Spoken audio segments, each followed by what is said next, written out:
Une fois qu'on a bien fait la préparation des cils naturels et qu'on a mis les patchs, donc moi je viens prendre un silicone avec des cils préfets.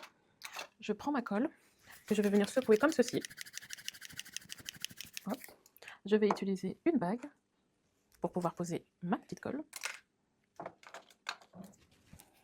Et je vais commencer par la pose. Donc nous allons faire une bonne isolation et nous allons poser l'extension de cils sur le cil naturel de la cliente. Ici, je vais travailler avec du 4D en 0,10. Donc j'utilise mes pinces, vous pouvez fermer les yeux.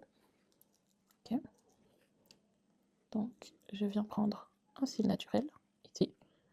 Hop.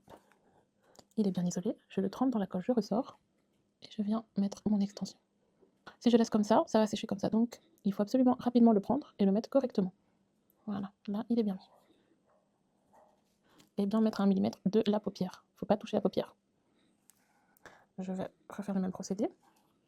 Donc je vais prendre un cil ici. Ici je vais bien l'isoler. Quand il est bien isolé, je trempe. Et je le mets droit. Ici, hop, c'est OK. Et je fais le même procédé sur tous les cils. Donc on trouve un cil, on le prend, on l'isole. Donc le fait d'isoler, c'est ça. On le prend et on l'écarte bien seul. Une fois que c'est OK, on le trempe. On lisse un peu sur le cil et on pose. Et puis on le met droit. Voilà. C'est comme ça qu'on fait.